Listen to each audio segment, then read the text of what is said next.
Eh bien ça y est, c'est parti pour le défilé du 14 juillet 2013 et vous voyez maintenant le drapeau bleu, blanc, rouge.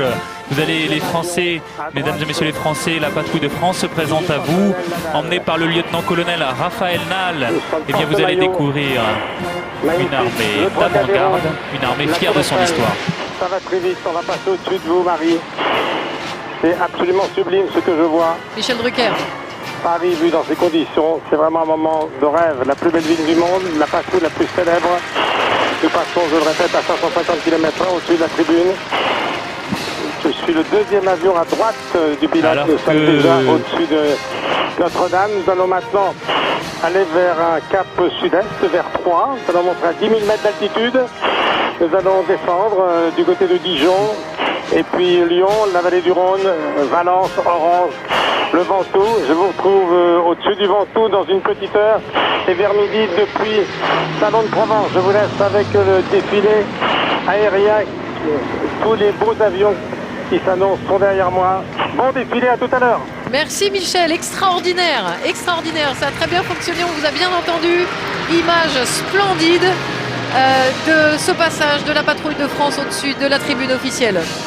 Alors que nous avons vu passer la 400M qui pour la première fois survole Paris pour le 14 juillet et derrière un box connaissance, le box connaissance anticipation avec 2 Rafales et 2 Mirage F1 du 233 Savoie. Les Mirage F1 eh bien, qui défilent pour peut-être la dernière fois au-dessus de Paris. Ils ont été de toutes les opérations extérieures, ils sont spécialistes du renseignement.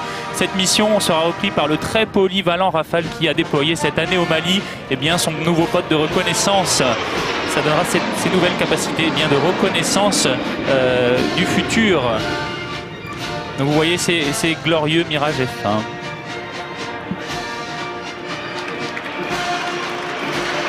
Et derrière, un avion ravitailleur des forces aériennes stratégiques emmené par un Rafale du 191 Gascogne et 2 Mirage 2000N. C'est le box dissuasion. Cette mission qui permet bien d'empêcher le déclenchement de la guerre, qui protège notre pays contre ses intérêts vitaux. L'année prochaine, les forces aériennes stratégiques fêteront leurs 50 ans. Et tout l'entraînement quotidien de cette mission, l'entraînement assure la crédibilité de notre posture de dissuasion. Voilà. La dissuasion nucléaire dont le président a rappelé l'importance et le fait qu'il sanctuarisait dans le budget défense le budget de la dissuasion nucléaire qui défend effectivement les intérêts vitaux français. Exactement. Et ce que vous voyez derrière le ravitailleur, c'est la perche de ravitaillement. Maintenant, eh bien, l'AWACS qui lui aussi également a été de tous les théâtres, de tous les conflits. Il a participé à la Bosnie, au Kosovo. Il était également engagé pendant l'opération au Mali.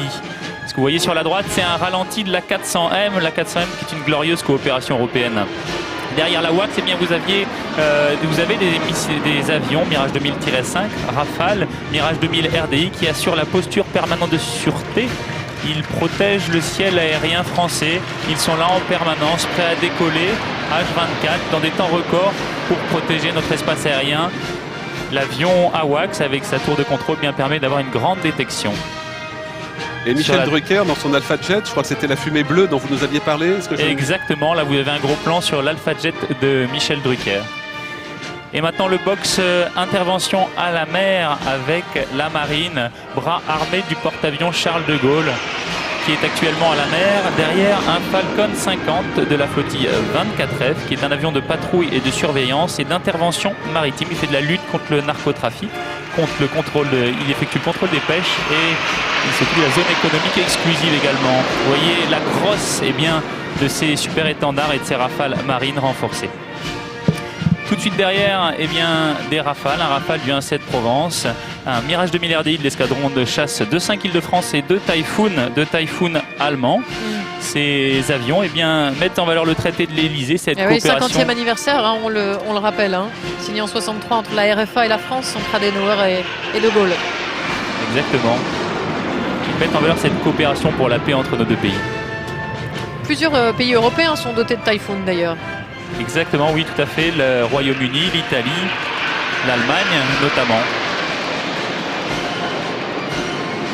Vous voyez encore ces Typhoon accompagnés de ces deux Rafales qui ont toute la coopération derrière, et bien des Alpha Jet de l'école de transition opérationnelle, Alpha Jet qui marque cette école multinationale entre la Belgique et la France qui prépare nos futurs pilotes de chasse. Voilà ces Alpha Jet belge et Alpha Jet français. Alors le président de la République a volé dans un A400M et il aurait émis le souhait après de pouvoir voler dans un Rafale. Donc est-ce que le président, pour le prochain 14 juillet, sera non pas ici au sol avec nous, mais dans les airs dans un Rafale? On peut poser la question. Ça peut s'envisager? Non. Sans aucun problème, bien sûr. Et là, je pense que nous serions évidemment très honorés d'accueillir le président à bord de nos avions. Derrière, eh bien, vous voyez le box Serval. Ces avions qui, il y a peu de temps encore, et certains y sont encore d'ailleurs, au-dessus du Mali, des avions qui sont intervenus. Vous avez 2 Rafales, 2 Mirage 2000D et un Mirage F1. Voilà, ce sont des avions qui ont intervenu au-dessus du Mali. On peut évoquer d'ailleurs à propos du Mali le rôle de l'escadron Poitou des forces spéciales avec leurs Transal qui ont procédé à des posées d'assaut dans des conditions absolument dantesques, notamment du côté de Gao, avec les commandos parachutistes de l'air au sol pour faire le balisage. Et donc ils ne défilent pas dans les airs aujourd'hui, mais ils sont présents bien évidemment dans le cadre de Serval qui est honoré aujourd'hui pour ce 14 juillet. Tout à fait. Derrière un Atlantique 2 de la marine, la frégate des airs, seul avion spécialiste de la lutte anti-sous-marine. C'est un avion polyvalent qui a été engagé dès les premières heures de l'opération Serval. 8 équipages et d'ailleurs le pilote aux commandes était le chef de détachement de la marine pour l'Atlantique 2. C'est un avion capable de renseignement qui a été accompagné d'ailleurs des drones Harfang et du Transal Gabriel pour recueillir le renseignement nécessaire à cette opération. Et bien derrière, la force de projection, les avions de transport tactique accompagnés de leurs homologues danois et allemands. Il faut savoir que la projection a été un élément vital de l'opération Serval au Mali. Nous avons été obligés d'amener énormément de forces, de matériel logistique et nous avons été accompagnés de nos alliés, des États-Unis, du Canada, de la Belgique, l'Espagne, de l'Allemagne, de la Suède et du Royaume-Uni. C'est aussi l'occasion de vous rappeler que c'est l'anniversaire des 20 ans des opérations spéciales au Poitou. Comme vous le rappeliez, Pierre, les opérations spéciales au Poitou ont effectué énormément de posées d'assaut, ont été au contact avec le COS pendant toute l'opération Serval.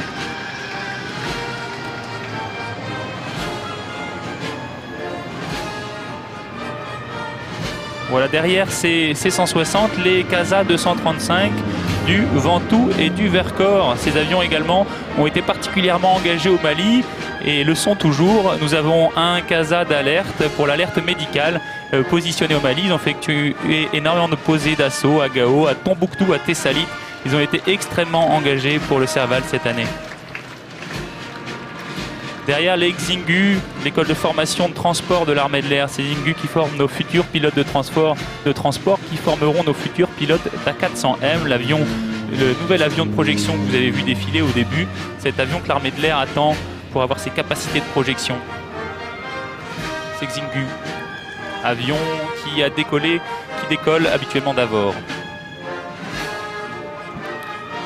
Le recrutement est une phase et la formation sont des moments de la carrière très importants pour l'armée de l'air. Et derrière, vous voyez les outils de formation, l'outil de formation initial avec les avions Grop 120, TB30 et SR-22 sont les nouveaux avions de formation de l'armée de l'air, pour le SR-22 notamment. Dans quelques années, nous aurons plus que des futurs pilotes, nous aurons des futurs pilotes de Rafale. Il faut leur trouver une avionique adaptée. Ces nouveaux avions, cet nouvel outil de formation est particulièrement adapté à ces futures missions, à ces futurs pilotes de Rafale. Il faut savoir que ces écoles de formation sont mutualisées avec la marine. Nous accueillons notamment également des élèves étrangers.